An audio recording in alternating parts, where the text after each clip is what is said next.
Assalamu alaikum audience. I hope you are all fine. Can you hear me loud and clear?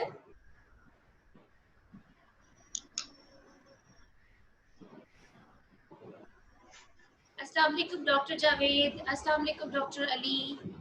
I hope you can hear me loud and clear. Yes. Okay.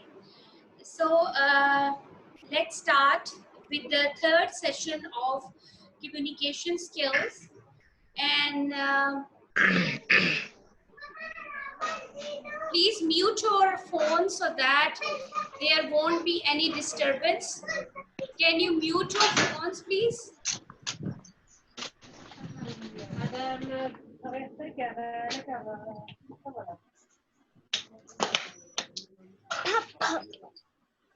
Okay, so let's start with the third session of communication skill, and I welcome you all on board, and I'm really delighted that you have mute your phones. I request the audience to mute their phones so that there won't be any disturbance.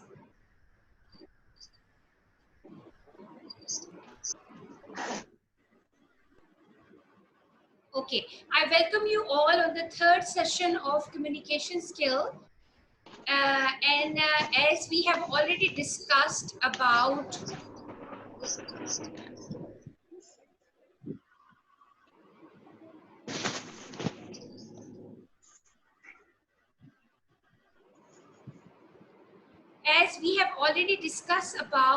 what is communication and what is the meaning of communication and what are the verbal and non-verbal components of communication.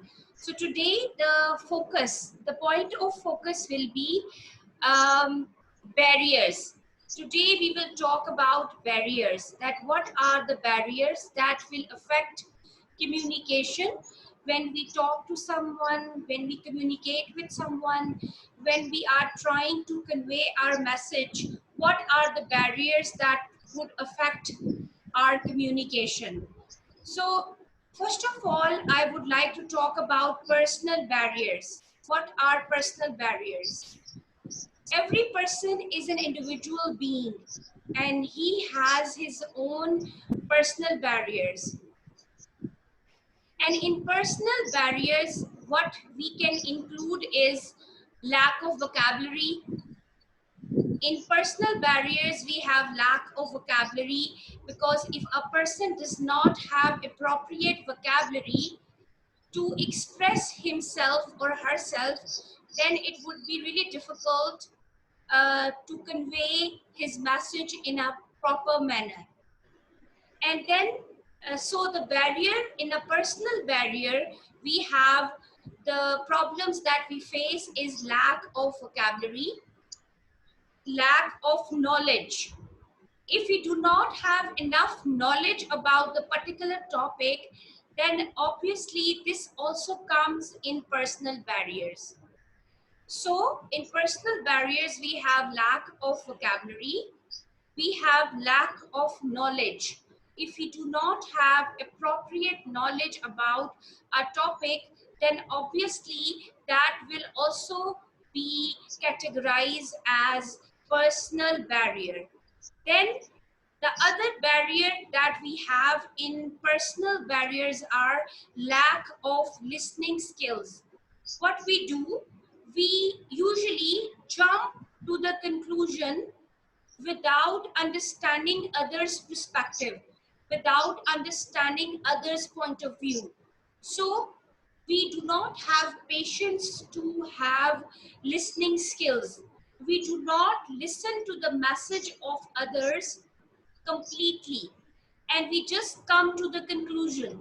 So this also serve as a barrier.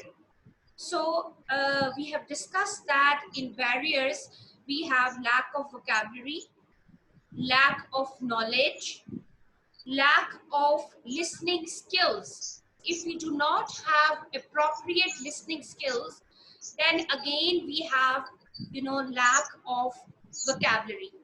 Let me share with you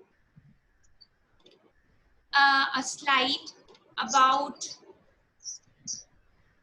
barriers. So if we look at the barriers that we have, we can come to the barriers that we usually have are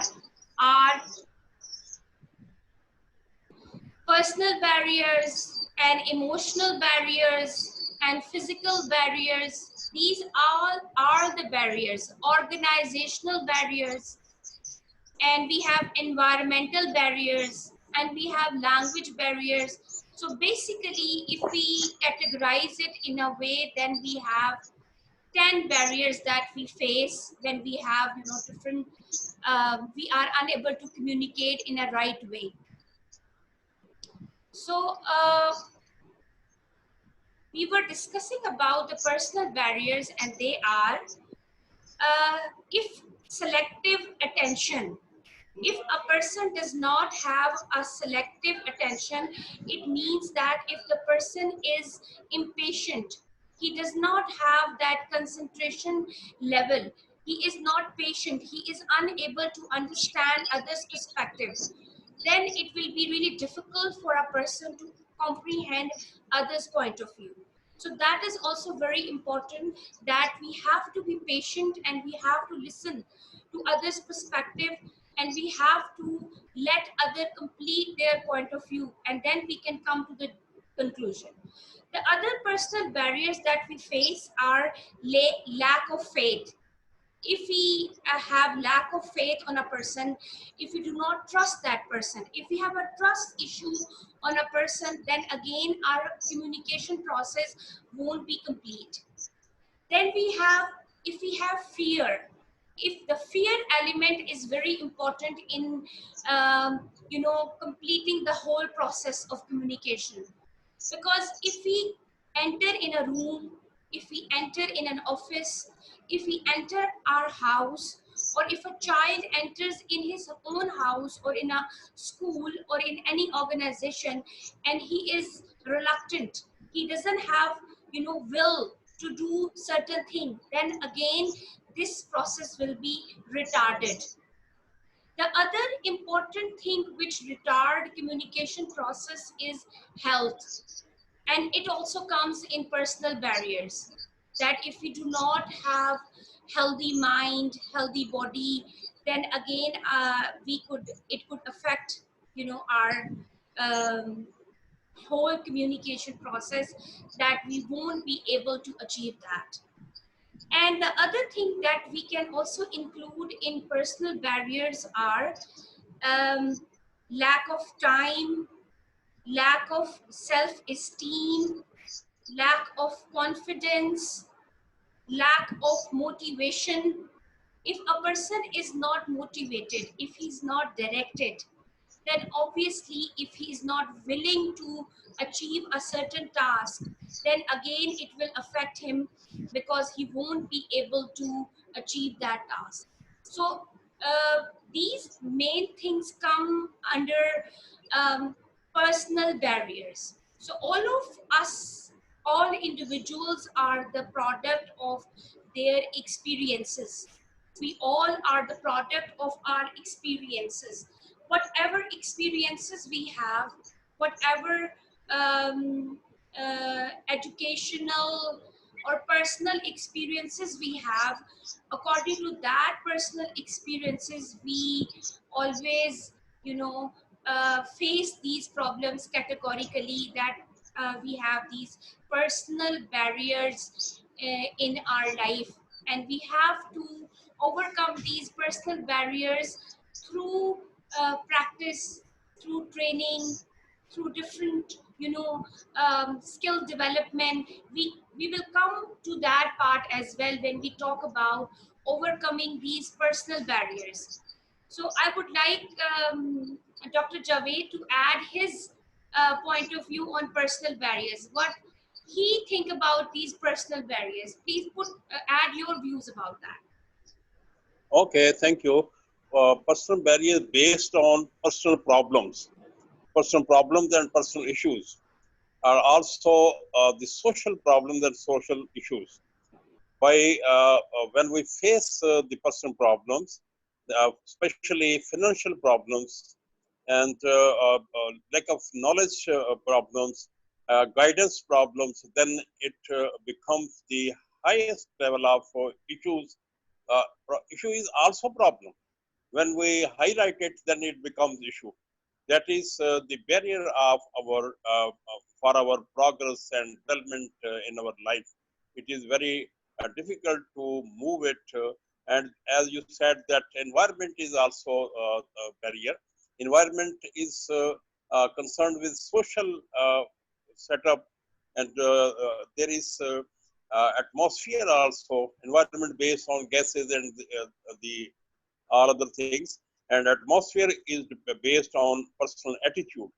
If the personal attitude is positive, then barrier is we can move the barrier, we can remove the barrier. But attitude is not positive, not having any person because of so many reasons, then it is very difficult to remove the personal barriers. The personal attitude to be positive is very difficult in the negative environment. If we are living in negative environment and the people around us are not helping and guiding and encouraging, then it creates personal barriers or hindrances and many things else. This is the my point of view Yes. about personal barrier, Thank, attitude, environment, thank you, Dr. Javed. this and that. Yes. Now we come to physical barriers. After discussing personal barriers, now we will come to physical barriers. Communication. So the physical barriers are maybe in an environment, if we are unable to hear properly, if we are think, okay, if we are unable to see the particular thing in a particular way. So hearing, all the senses are included, our senses that include hearing, that include talking, okay, that in the thing. If we are unable to see a particular thing, so then it also retard our communication. So for example, I give you an example that if we are talking in a big room, and if we try and whisper, if we whisper to the audience, in if our tone, if my message won't be conveyed to the whole audience, so I will face a communication problem if my tone, my voice, my pitch is not appropriate and not as suitable. This will be retarded if I do not speak at a particular pitch, if I am talking in a hall, and if I